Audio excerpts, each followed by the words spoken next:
বছর গড়িয়ে যায়, সময় থামে না।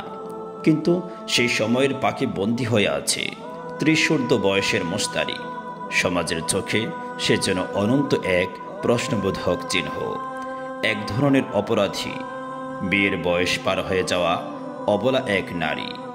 তার গল্প যেন স্রোতের বিপরীতে একা দাঁড়িয়ে থাকা নদীর মতো, যেন গাছ থেকে ঝরে যাওয়া একটি শুকনো পাতা, যে পাতার প্রতি কারো কোনো আকর্ষণ নেই। তার প্রতি সমাজের প্রশ্নগুলো কেবলই তিরস্কার। তার জীবনের রং যেন বিবর্ণ, নিষ্প্রভ। সমাজের একটাই প্রশ্ন, তোমার বিয়ে হলো না কেন? এই প্রশ্নে আর্তনাদ করে ওঠে তার ভেতরের পৃথিবী। কষ্টগুলো জমাট বেঁধে বুকের ভেতর পাহাড় হয়ে উঠেছে। প্রতিদিন আড়ালে মুখ লুকিয়ে কাটানো, গাল বেয়ে পড়া সে অশ্রু তার একাকিত্বের সাক্ষী হয়ে থাকে। তবুও সে থামে না, সবার সম্মুখে হাসে, কারণ ভেঙে পড়ার কোনো সুযোগ নেই। সে এখনও রবের রহমতের আশায় প্রহর গুনছে, কারণ নিজেকে ফিতনার বেড়াজাল থেকে মুক্ত করতে হবে। তবুও এই সব কিছুর আড়ালে লুকিয়ে আছে চাপা কান্না।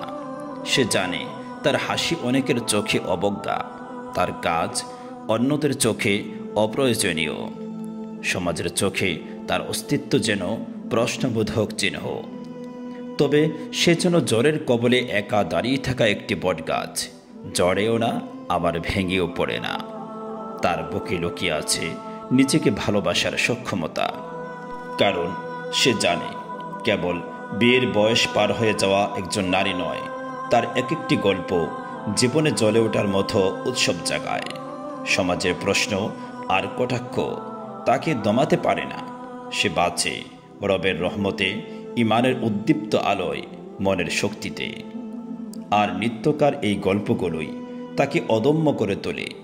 সে প্রতিজ্ঞা করেছে তার বুকের ভিতর জমে থাকা কষ্টই একদিন তার জীবনের সবচেয়ে বড় শক্তি হয়ে উঠবে, যা তাকে গড়বে অমর এক প্রতীক হিসেবে।